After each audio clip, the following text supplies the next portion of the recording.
Doutora Valéria, eu vou aqui comentar o projeto de lei do B38, no sentido de tentar ajudar didaticamente a compreensão dos demais componentes do grupo.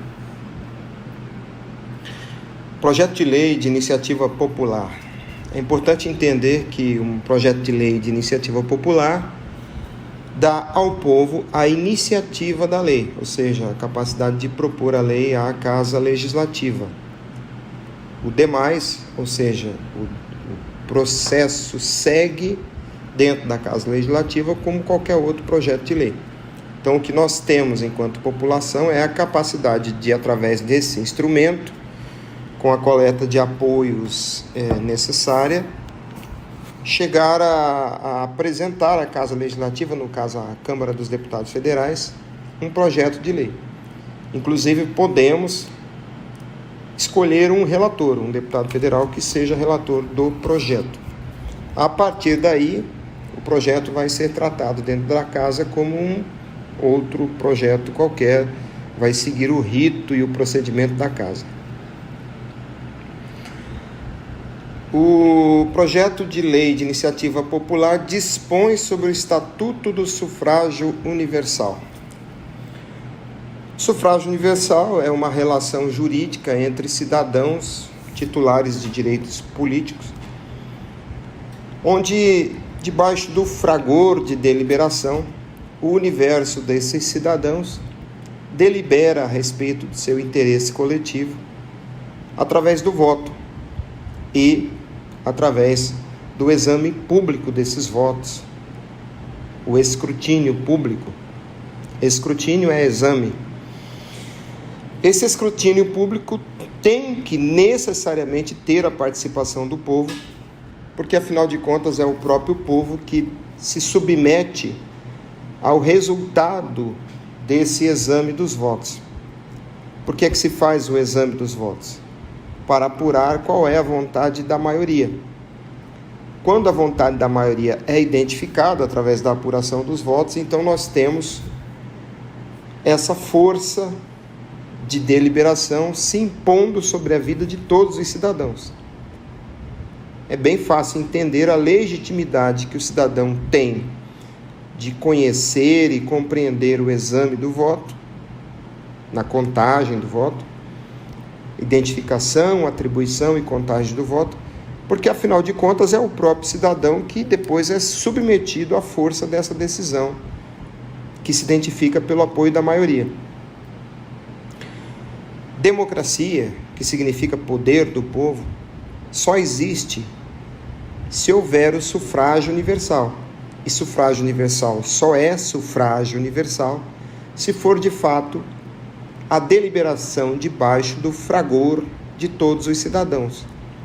Ou seja, nesse universo de cidadãos detentores de direitos políticos deliberando, através do ato individual de votar privativamente e de dominar o resultado concreto do voto, porque a Constituição determina que o voto é direto e, portanto, uma ação direta exige que o agente dessa ação tenha domínio sobre o resultado da ação. Não apenas sobre o início da ação, mas especialmente sobre o resultado da ação. Esse é o sentido, é o espírito da lei ao prescrever a cláusula pétrea do voto direto. E esse também é o sentido substancial de democracia, porque democracia é poder do povo. E o povo tem que ter poder individualmente e privativamente na hora de votar sobre o resultado do voto, do seu próprio voto, e na apuração de todos os votos. Porque a apuração dos votos, a identificação, a atribuição e contagem é um ato administrativo. Tem que ser público por força do princípio da publicidade. E a Constituição diz no artigo 1º, parágrafo único, que todo o poder é do povo, e no artigo 14 que esse poder do povo é exercido através do sufrágio universal. O sufrágio universal só existe se de fato se tratar de uma relação jurídica entre cidadãos, deliberando de forma direta o próprio destino. essa relação jurídica não se compõe com os agentes do serviço eleitoral. Eles são apenas servidores, eles não são parte nessa relação jurídica. Eles não compõem esse universo. O sentido de ser universal é justamente esse. Todos os cidadãos, individualmente, se ligam através do vínculo jurídico da cidadania, nessa relação jurídica onde o voto é objeto da deliberação e cada voto individual tem como destinatário o próprio povo, porque o cidadão, ao votar, está dizendo aos demais cidadãos que faz determinada escolha, que se compromete com determinada escolha, porque voto é um compromisso dedicado a alguém ou a alguma coisa. Tendo em vista o sentido semântico, etimológico, filosófico, metafísico do que é democracia, do que é sufrágio universal, do que é cláusula pétrea do voto direto, então é fácil entender que em uma democracia o voto deve ser concretizado sob domínio de quem vota e examinado pelo povo.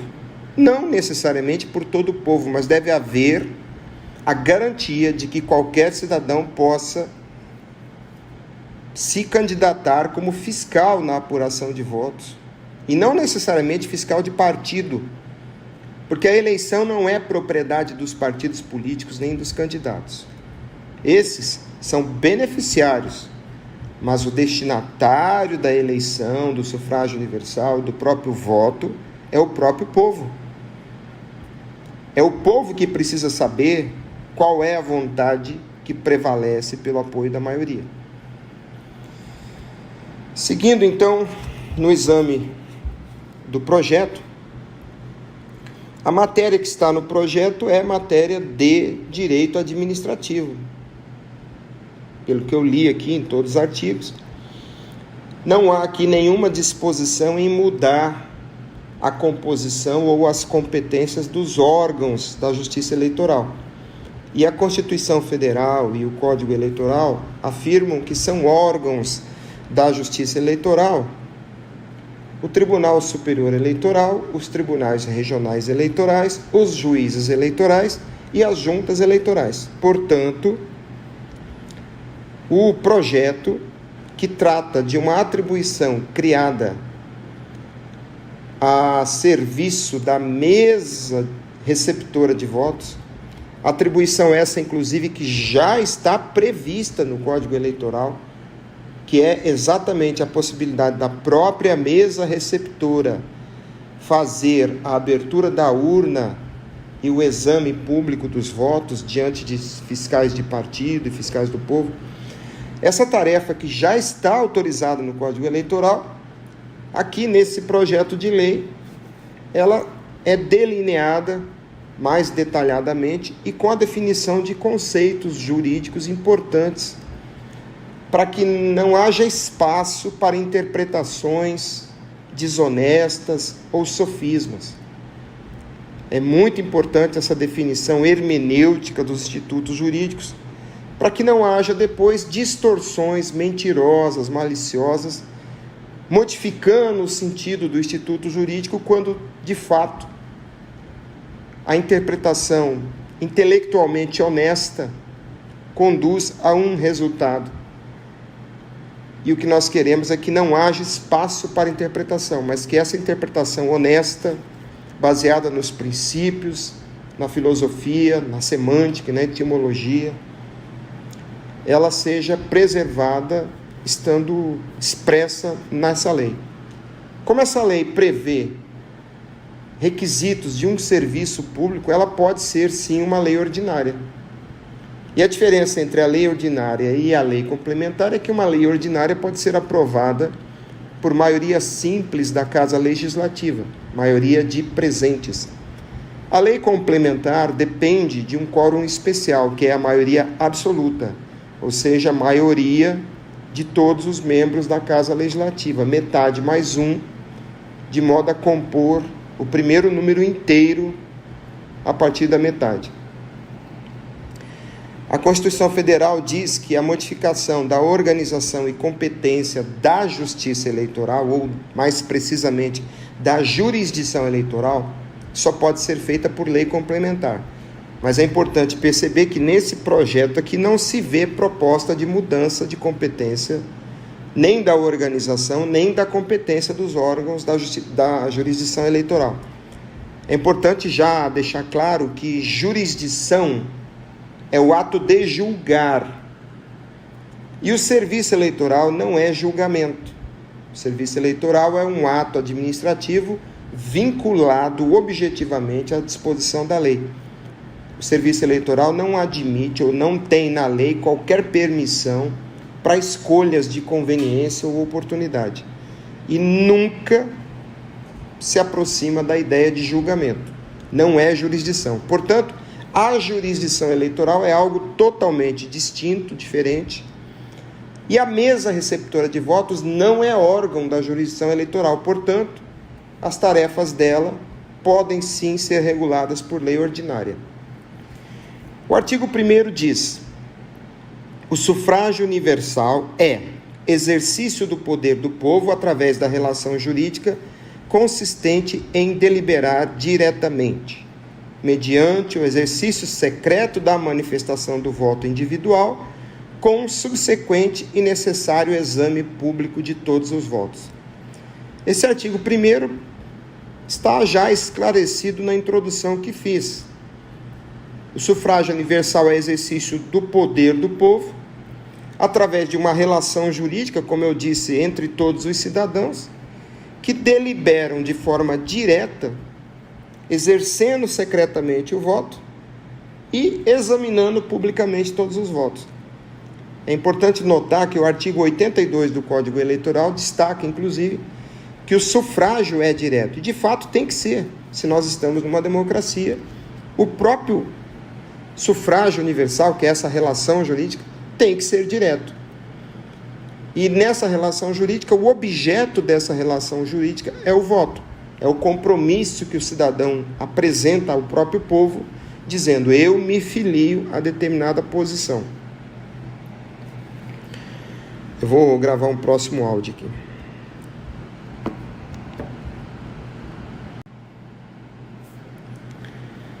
O artigo 2º diz: o voto é o objeto da relação jurídica do sufrágio universal e consiste na declaração de vontade do votante, concretizada fisicamente de modo direto e privativo, sob o seu domínio cognitivo e destinada ao conhecimento e compreensão de qualquer do povo.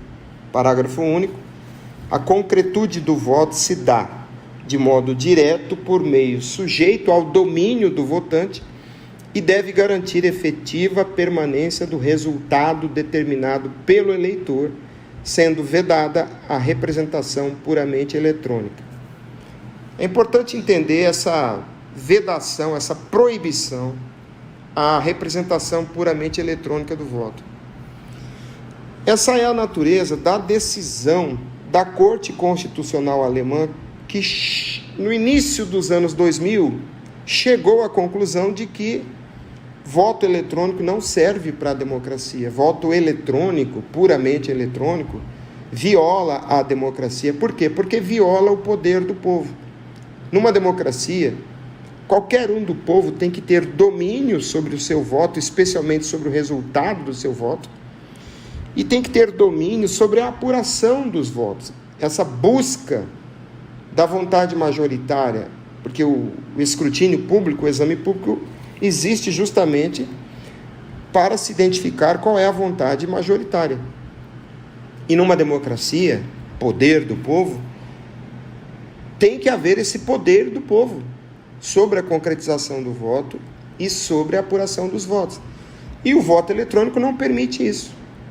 Porque seja qual for o cidadão, seja ele astronauta ou lixeiro, ele tem que dominar a concretização do seu voto e tem que dominar, entender a apuração dos votos, o escrutínio, o exame público dos votos.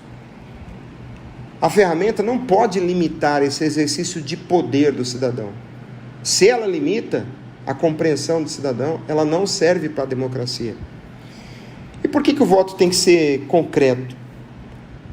Primeiro, para que ele permaneça do modo como o cidadão determinou que ele seja. E no ambiente eletrônico, tudo é fugaz, tudo pode ser modificado, tudo é simplesmente potência do ponto de vista metafísico. Então, o voto tem que ser concreto para permanecer do modo como o cidadão determinou e também para que, sendo concreto, permaneça até o momento do exame público, do escrutínio público, da apuração pública dos votos. Essas razões, elas decorrem da cláusula pétrea do voto direto. É preciso que o cidadão, ao ser agente de uma ação direta, ele tenha o poder de dominar o resultado dessa ação. E para que o cidadão domine, ela tem que ser concretizada por ele, tem que ser determinada por ele e tem que permanecer como ele determinou. E no ambiente eletrônico, tudo pode ser modificado. E o cidadão não é obrigado a confiar em servidor público, funcionário público, ministro, juiz. Numa república, não existe o requisito da fé. O Estado é laico. Foi essa a decisão da Corte Constitucional Alemã, e essa é a razão porque países com alta tecnologia, como a Alemanha, Índia, Japão, votam no papel. Não é uma questão de ser papel, é uma questão de ser concreto. Por acaso se usa o papel pelas facilidades e conveniências do papel.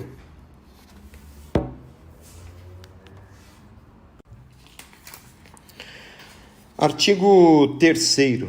É vedada qualquer subtração de direito no exercício do poder popular sobre o sufrágio universal e garantido o pleno domínio cognitivo do cidadão sobre o resultado do ato privativo de votar e no escrutínio público de cada voto. Bom, esse artigo ele é autoexplicativo, né? Artigo 4º. O escrutínio público consiste no exame dos votos realizado pela própria mesa receptora na sessão eleitoral, com zelo sobre a autenticidade, o conteúdo, a atribuição e a contagem, e é realizado imediatamente após o encerramento do período de votação, com publicação da ata de encerramento no mesmo local. Esse dispositivo aqui ele é muito interessante porque ele elimina totalmente aquela alegação folclórica de que nós voltaríamos a ter aquelas apurações gigantescas nos estádios e milhares de pessoas se amontoando entre papéis e urnas e tal. A proposta aqui é que os votos sejam contados na própria sessão. Todas as sessões farão isso com essa previsão, né? De forma concomitante. E a eleição do país inteiro pode ser apurada em 1 hora, porque cada sessão tem em torno de 400 votos, quer dizer, facilmente se faz um exame público tranquilo, seguro, pausado, com fiscalização do povo, ou seja, com escrutínio público, com exame do povo, e a publicação da ata de encerramento com o boletim de urna de cada sessão permite que todo o povo saiba o resultado de cada sessão eleitoral. A presença de fiscais de partido e do povo garantem que essa apuração é confiável. A concretização, no primeiro momento, garante o domínio do cidadão sobre o resultado concreto do ato de votar, e essa apuração pública na própria sessão garante o domínio do povo na apuração. Uma outra grande vantagem desse processo, além de acelerar significativamente o resultado, é a segurança de que os votos, ao saírem da sessão, guardados novamente dentro da urna, com o testemunho dos fiscais e o selo, né, o lacre, a segurança de que nenhuma fraude posterior pode ser realizada, porque os votos já foram contados. Então, isso impede que o transporte ou a guarda das urnas seja um pretexto para alterar o conteúdo das urnas. E esse é o modelo que se usa em países que trabalham com urnas de terceira geração.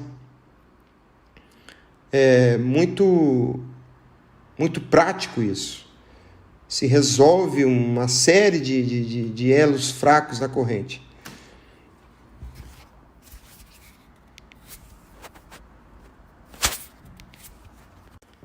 O parágrafo 4º, depois de prever a contagem dos votos na própria mesa receptora, operação essa que já está autorizada no Código Eleitoral, inclusive, e que não prejudica nenhuma das atribuições dos órgãos da jurisdição eleitoral, porque os votos serão preservados em urna lacrada e toda a jurisdição eleitoral poderá ser exercida em cima desse conteúdo. Tão logo se proceda essa contagem. Então é bastante seguro que não há aqui qualquer invasão de competência da chamada justiça, né? O ideal é chamar de jurisdição eleitoral. Aí vem então uma sequência de parágrafos aqui que definem procedimentos. Parágrafo 1º. A urna será aberta pela mesa receptora diante dos fiscais e cada voto será retirado individualmente do repositório e lido cuidadosamente em voz alta e em seguida apresentado pelo membro da mesa receptora ao exame visual dos fiscais com subsequente registro no boletim de urna. Parágrafo 2º. Não havendo qualquer dúvida, proceder-se-á a retirada do próximo voto e repetir-se-á o mesmo procedimento sucessivamente até o último voto. Parágrafo 3º. Qualquer dúvida apresentada pelos fiscais será imediatamente resolvida pela mesa receptora. Ao final da extração do último voto, o interior da urna será exibido aos fiscais e será realizada a contagem, a totalização e o registro de todas as ocorrências pertinentes em ata de encerramento. Parágrafo 5º. Os votos escrutinados serão guardados em urna com lacre assinado pelos participantes na apuração e preservados por 1 ano para eventuais recontagens. Fica bastante evidente que não há qualquer prejuízo às atribuições dos órgãos da jurisdição eleitoral, porque a partir do momento em que os votos são guardados novamente na urna, há uma colocação de um selo, de um lacre, com o testemunho dos presentes, os cidadãos presentes.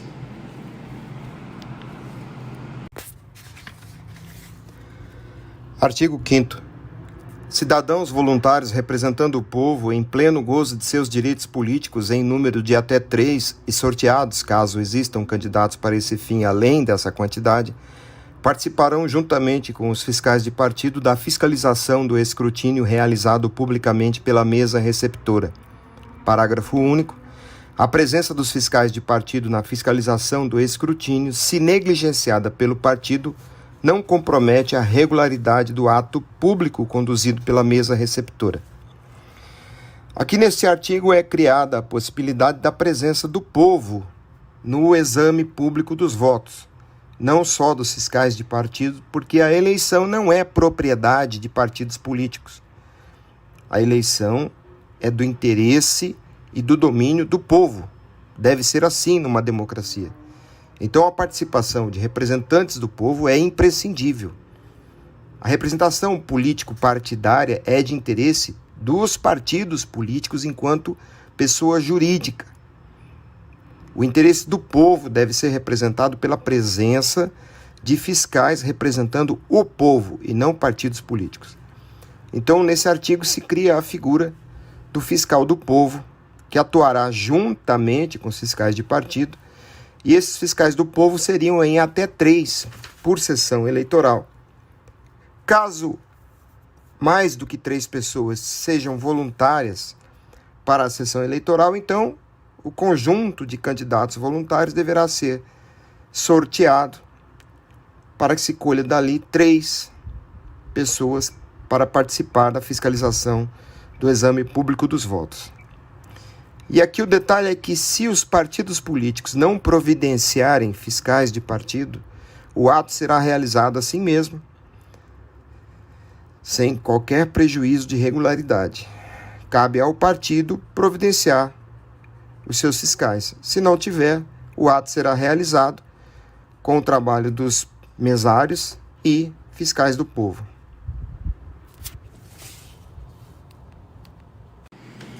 Artigo 6º.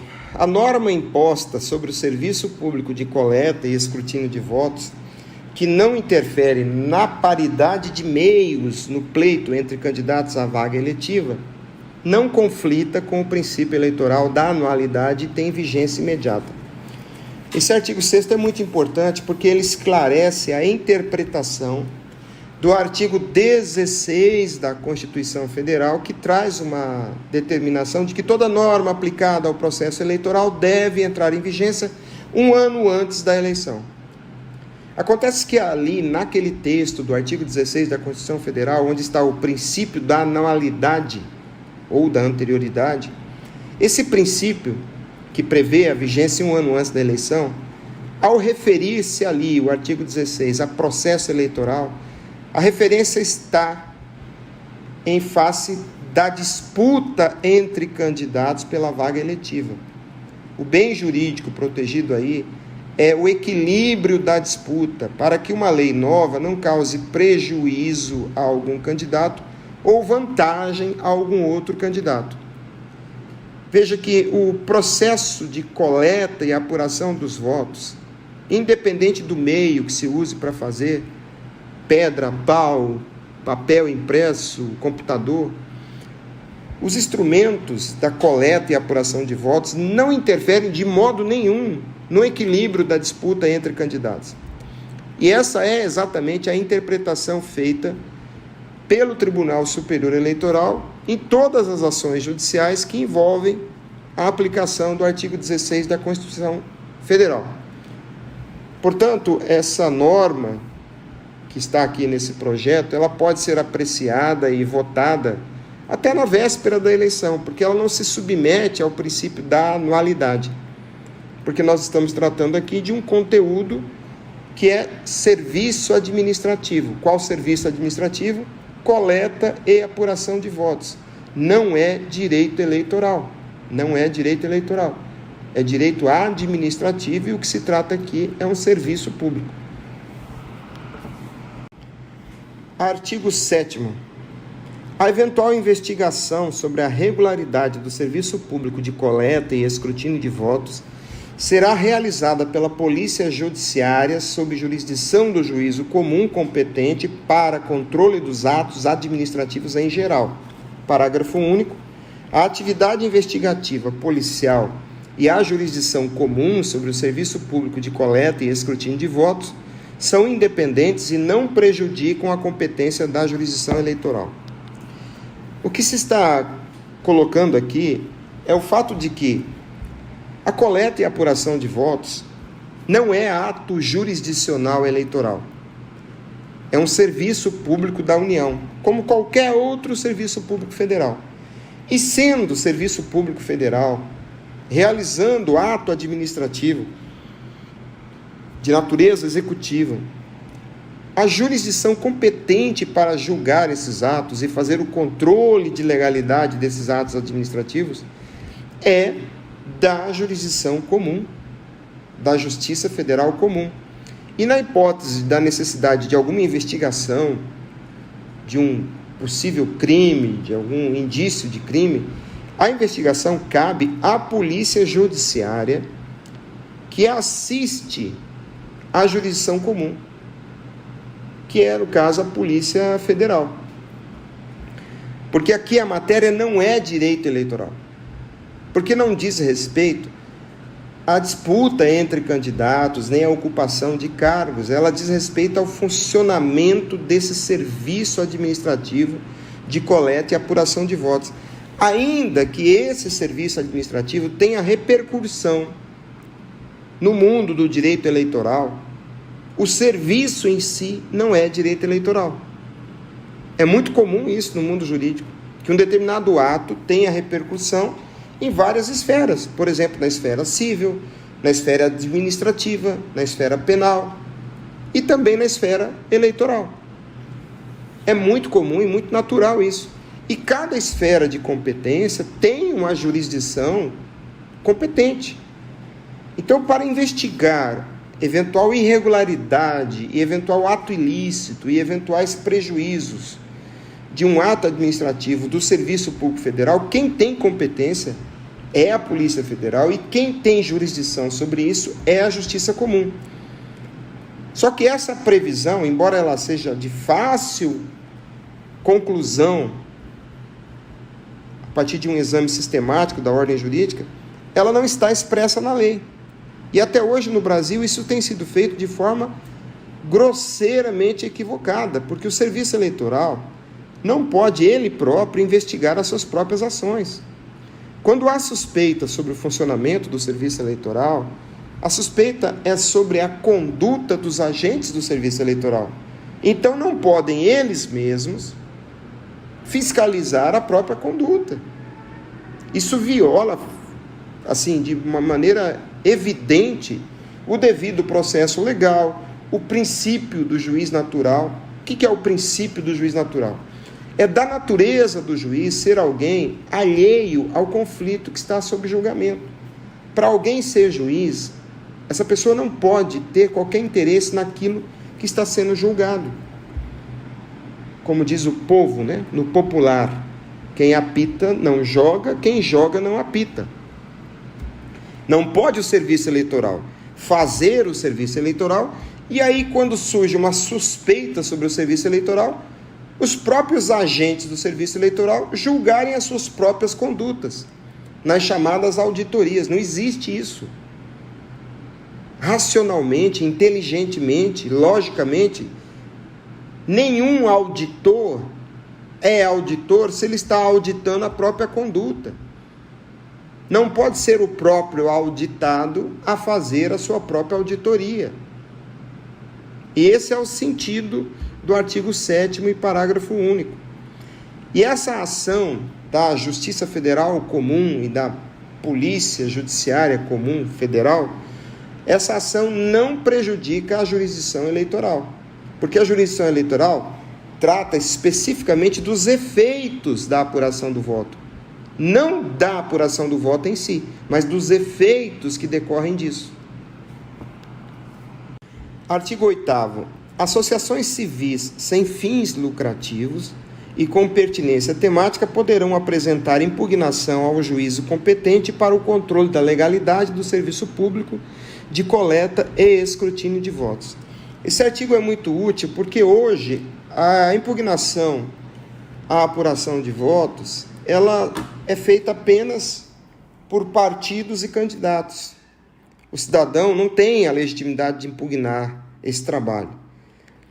Mas isso é de uma inconstitucionalidade absurda. Como que o cidadão que vai se submeter ao resultado da apuração dos votos não pode questionar a própria apuração de votos que vai submeter a sua vida?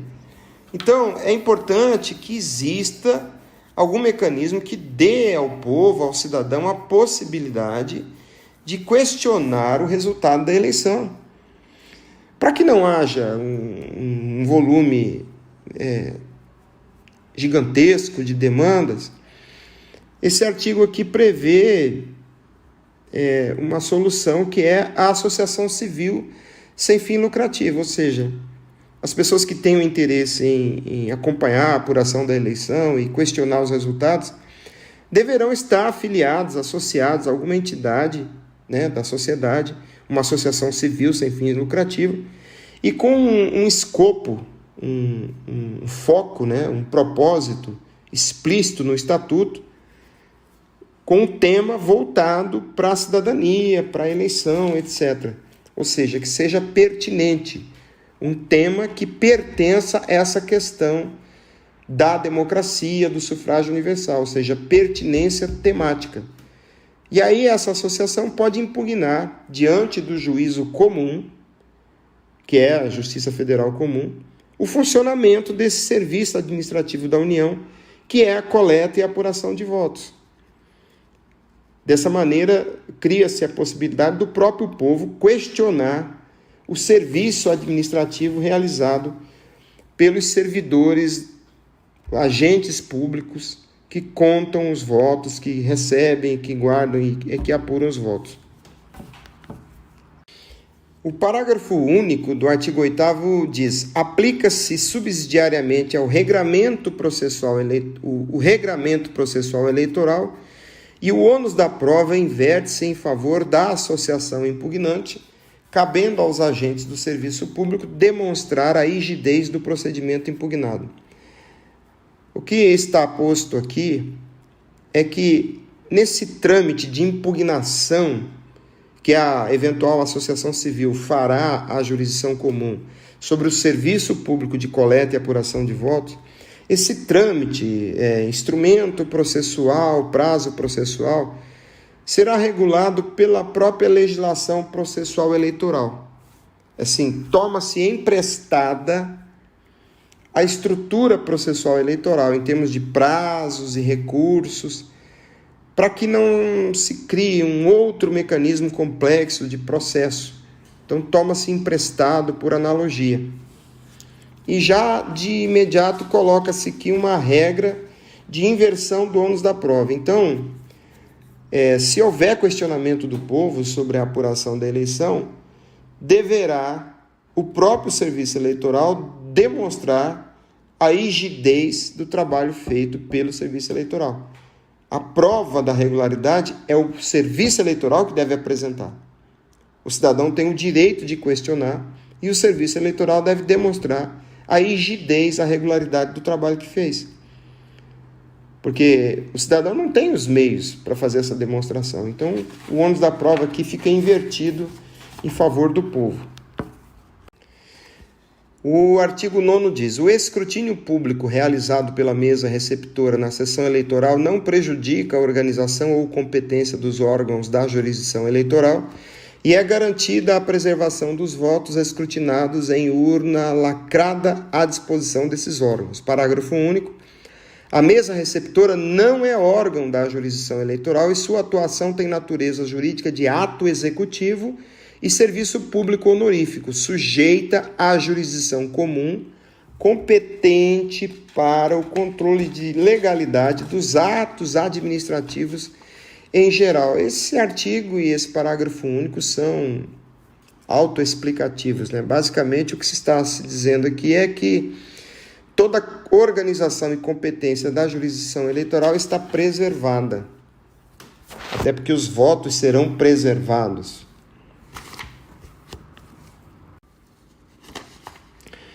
O artigo 10º diz: os instrumentos e meios escolhidos pelo serviço público para coleta e escrutínio de votos devem sujeitar-se aos direitos estabelecidos nesta norma e aos princípios constitucionais, respeitado e preservado o poder do povo sobre o sufrágio universal. É bastante óbvio isso, né? Não é possível que o direito do cidadão, a democracia, sejam ajustados à conveniência da ferramenta. É a ferramenta que deve se adequar aos direitos do cidadão, não os direitos do cidadão serem adequados à ferramenta. Parece bastante óbvio esse artigo. E aí o artigo 11 diz: esta lei entra em vigor na data de sua publicação, porque já houve a explicação anterior lá atrás de que não se aplica aqui o princípio da anterioridade, né, previsto no artigo 16 da Constituição Federal, e finaliza, então, revogando todas as disposições contrárias.